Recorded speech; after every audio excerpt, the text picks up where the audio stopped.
প্রিয় বিশ্বাসী ভাই বোন, আজ আমরা দেখব প্রলোভন কি আর কেনই বা আমরা বারবার এর ফাঁদে পা দিই। প্রলোভন কি? প্রলোভন হলো এমন একটি পরীক্ষা বা আহ্বান যা আমাদের পাপ করার দিকে টেনে নিয়ে যায়। এটি আমাদেরকে ঈশ্বরের ইচ্ছা থেকে দূরে সরিয়ে দেয়। বাইবেল দুই ধরনের পরীক্ষার কথা বলে। পরীক্ষা: ঈশ্বর আমাদের বিশ্বাসকে শক্তিশালী করতে এবং আধ্যাত্মিক বৃদ্ধি পেতে যে পরীক্ষা নেন, যেমন অব্রাহামের পরীক্ষা। ঈশ্বর অব্রাহামকে বলেছিলেন তার একমাত্র প্রিয় পুত্রকে যেন বলি দেয়। ঈশ্বর কাউকে পাপের দিকে নিয়ে যায় না। যাকব 1:13 পরীক্ষার সময়ে কেউ না বলুক, ঈশ্বর হইতে আমার পরীক্ষা হইতেছে, কেননা মন্দ বিষয়ের দ্বারা ঈশ্বরের পরীক্ষা করা যাইতে পারে না, আর তিনি কারো পরীক্ষা করেন না। প্রলোভন শয়তান বা আমাদের নিজস্ব মন্দ ইচ্ছা থেকে আসে এবং পাপের দিকে নিয়ে যায়।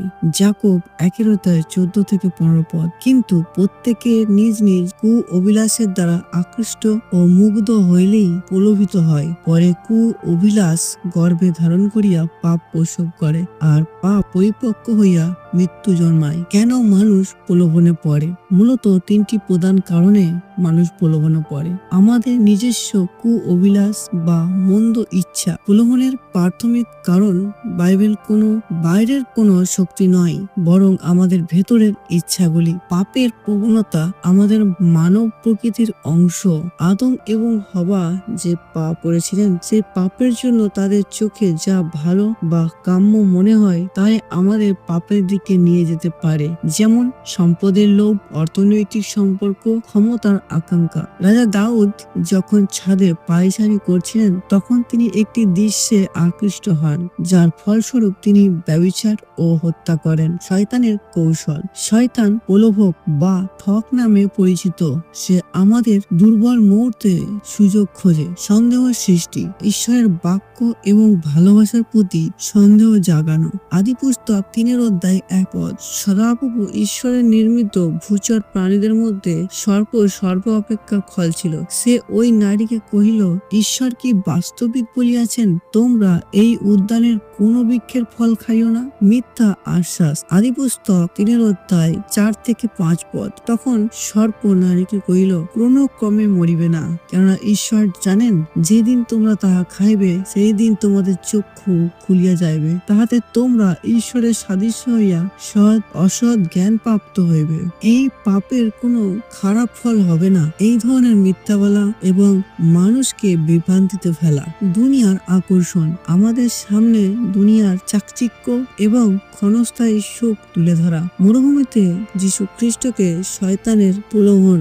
মথি 4:1-11 মধ্যে দেখতে পাই, শয়তান নানাভাবে যীশুকে এই জগতের লোভ দেখিয়ে পাপ করাতে চায়। পৃথিবীর প্রভাব। পৃথিবী বলতে এখানে ঈশ্বরের বিরুদ্ধে পরিচালিত মানব সমাজ এবং তার মূল্যবোধকে বোঝানো হয়েছে। চোখের অভিলাষ, মাংসের অভিলাষ এবং জীবিকার অহংকার। প্রথম যোহন 2:16 মিডিয়া, বন্ধু বান্ধব এবং সমাজের খারাপ উদাহরণ আমাদের প্রলোভনে ফেলতে পারে। প্রলোভন থেকে বেরিয়ে আসার পথ। ঈশ্বর আমাদের প্রলোভনের মুখে একা ফেলে দেননি, তিনি পথ দেখিয়ে দিয়েছেন। সতর্ক থাকুন এবং প্রার্থনা করুন। মথি 26:41 তোমরা জাগ্রত থাকো এবং প্রার্থনা করো যেন পরীক্ষায় না পড়ো। আত্মা ইচ্ছুক বটে কিন্তু মাংস দুর্বল। পরিত্রাণের পথ খুঁজুন। 1 করিন্থীয় 10:13 তোমরা মানুষ স্বভাব সিদ্ধ পরীক্ষা ব্যতীত অন্য কোনো পরীক্ষায় পড়ো নাই, আর ঈশ্বর বিশ্বস্ত,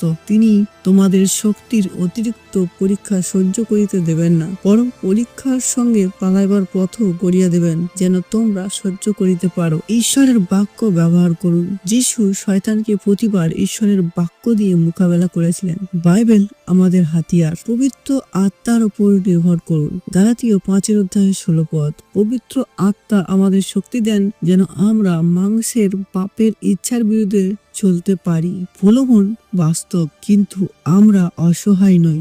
এটি আমাদের ভেতরের ইচ্ছা, শয়তান এবং জগতের প্রভাবে আসে। আসুন আমরা নিজেদের অভিলাষকে বর্জন করে শয়তানের কৌশলকে চিনে নিয়ে এবং সর্বোপরি যীশু খ্রিস্টের উপর নির্ভর করে প্রলোভনের ওপর জয়ী হই। ইব্রিয় 2:18 পদ। কারণ তিনি নিজেই প্রলোভিত হয়েও পাপ করেননি এবং তাই তিনি আমাদের সাহায্য করতে পারেন। প্রলোভন থেকে রক্ষা পেতে ঈশ্বরের কাছে শক্তি চেয়ে প্রার্থনা করা। ভিডিওটি ভালো লাগলে একটি লাইক দিন এবং বন্ধুদের সাথে শেয়ার করুন। দেখা হচ্ছে পরের ভিডিওতে। ঈশ্বর আপনাদের মঙ্গল করুন। ধন্যবাদ।